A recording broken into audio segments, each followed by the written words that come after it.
Alright, so welcome back. What we're going to do today is we're going to spice up our WSL terminal. And what we're going to do is we're going to add this background right here so you guys can add a custom background to suit your needs. We're going to add like a little icon up here and a custom name for your tab. And then, I'm going to show you some features that you can do to change your text and stuff like that. So if that sounds good, let's get started. Okay, so to get started, we're going to do a little bit of prep work. I know that I want to use a steampunk image and I want to use this logo over here to spice up my WSL terminal. Right now, this is in my OneDrive and this is on my just my regular photos that I want to use. This right side, I got this ubuntu.dev. That's my development instance that I like to use to kind of do my testing on.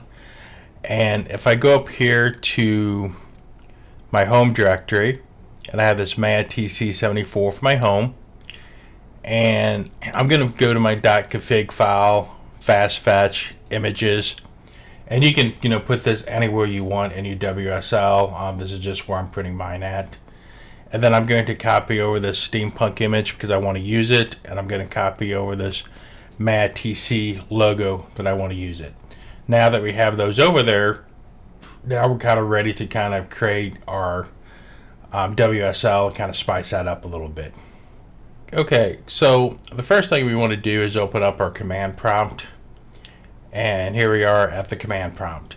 Now we could do WSL.d, and then we know that we have the ubuntu.dev instant that we're using. And it kind of brings that up. So that's one way to open this up. Well, the other way is I'm going to exit this out. I'm just going to hit clear or CLS. So now that I'm in here and I'm all cleared out, another way to open this up is I hit this down arrow and I go down here and I just hit ubuntu.dev and it opens it up so I don't have to type anything out. So it's a little bit easier way to open things up sometimes. Alright, so I increased the font size here a little bit so you guys can see it a little bit better. And this command prompt up here, I'm just going to hit the X just to exit out. That way I just have one tab open. So to kind of make this a little bit neater, I can right click up here, go to settings, and it brings up my settings menu. Inside my settings menu, we have a lot of different options up here. But what we're going to focus on is this Ubuntu-dev right here. And I can click on that. And it opens up the windows where I can actually start changing some things. So we're going to take a deeper dive on this. Alright, so up here we have different options that we can choose from, like the name, command line, starting directory icon, etc. What I really want to focus on is this little icon here because I don't want this little Ubuntu icon up there. So to change that, I just hit this drop down and I can hit browse. And in here, I'm in my Linux WSL instance. I'm in the dev. And over here, I'm in the fast images. This is where I'm putting my images. You may be putting your images somewhere else. That's okay. This is just where I'm putting mine. So I want to use a steampunk image right here. So I can do that and click open. And I know it changed. I know it worked because over here, I kind of see that little guy kind of faintly right there. So if I go down here and hit save now, what you're going to notice is over here in my Ubuntu tab, it already changed. I already have that icon up there. And changing the icon is really as simple as that. Okay? So the next thing I want to change is the tab title.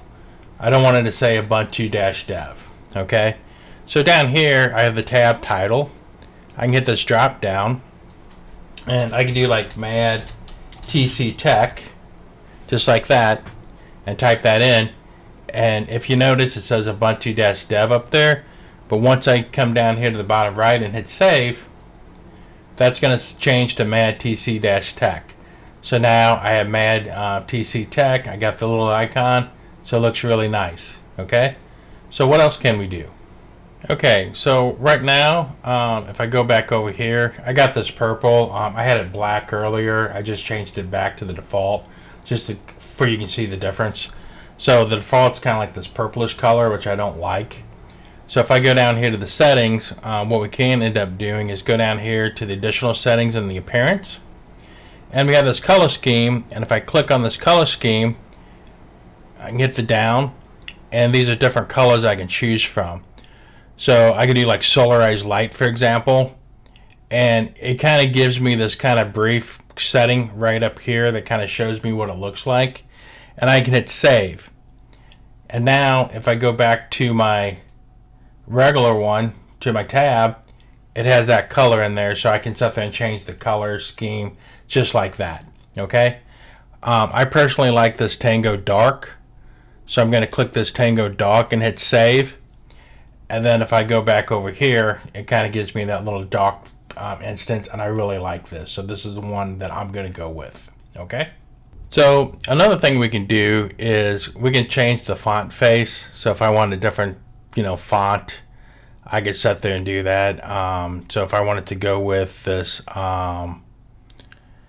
Gothic font, for example, I can click Gothic, and it kind of changed that. You can see it changed to the Gothic style. I can do the code font that looks kind of like that. We can go down to the Source Code Pro, and once I hit save, again, we go back over here, and it changes those fonts.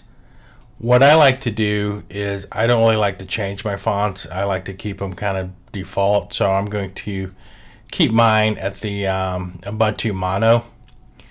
Down here, this is where we can change our default font size, line height, cell width, front width. I'm talking about, these are pretty common in all types of terminal. Just this is where they're at, and you can change those as will. I'm not going to go through all these features and change it.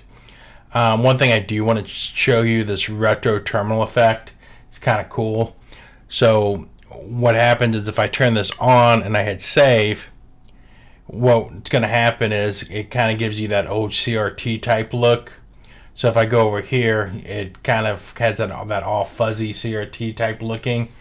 And back in the day, I guess I didn't realize it was that bad, but like looking at it now, it's like I don't really know how I read it without getting a headache. I personally don't like it. You might like that old retro look. You can keep it on yours. For me, I'm just going to turn mine off, hit save, because when I look at my text, I like it to be clear and I can read it easy. Okay? Alright, so going down, we have the cursor.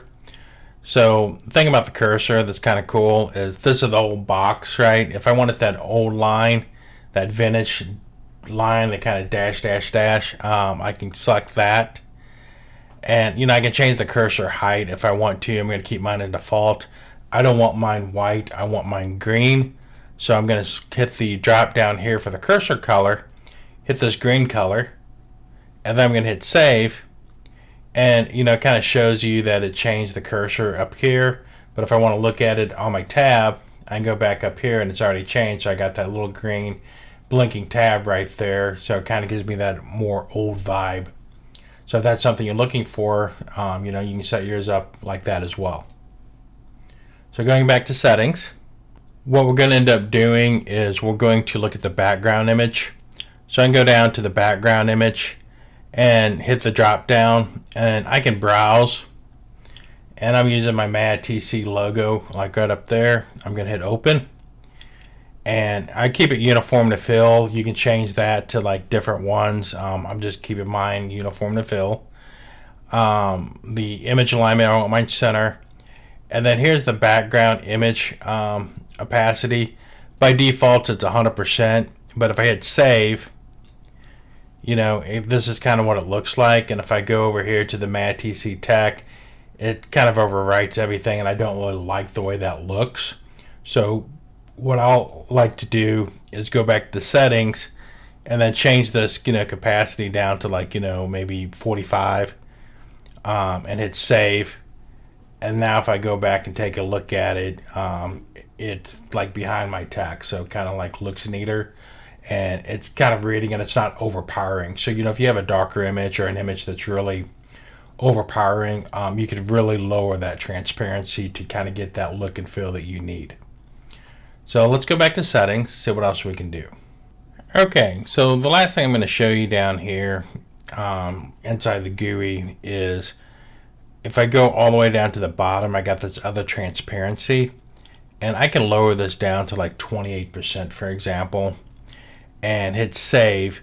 And what that ends up doing is if I go over here, this kind of, I guess it's not a very good showing because I don't really have anything in the background. But if I did, let's take a look what that would look like. So since this is a black image in the back, it doesn't really show what I'm trying to show. But if I bring over my like video files like over here, and then I open up this, you can see that in the background transparent. You know, I don't know why you'd like to do this unless you have a desktop image. You might just want to say, I want to use my desktop image. I would just want it to be transparent. I want to see my Windows desktop like kind of behind it. You can do that. You know, I guess that's a use case. Let me know, you know, if you would use it. I personally want it, but that's just me. So I'm going to go down here, and for the background transparency, I'm going to keep it up to 100, and I'm going to hit save. Okay, and that's pretty much it on how to build this custom screen just to kind of spice up your WSL. So let me know what you're going to do and like how you're going to spice yours up. And if I'm missing something, you know, let me know, and I can take a look at it, and we can help each other out as a community. Now, for a caveat for like our advanced users, what we can do is we can go back to our settings tab, and down here in the bottom left, I can open JSON, and it opens up the JSON file. And you know, you have your different profiles up here. If I scroll all the way down to my profiles, right here, this is my let's find it real quick. Profiles, default, command line, PowerShell, command prompt, terminal, Ubuntu, and then here's my dev environment down here. So I have my background image, I got my uniform to fill, and you can edit this JSON file. So if you don't want to use the GUI, just you want to edit the JSON file, and you might be able to do some more advanced stuff with the JSON file that we didn't cover here. You can sit there and do it and play with it and see what you guys come up with. And again, if you guys come up with something cool, let me know. And again, that's pretty much it. I guess I'll talk to you guys in the future. And you guys have a great day.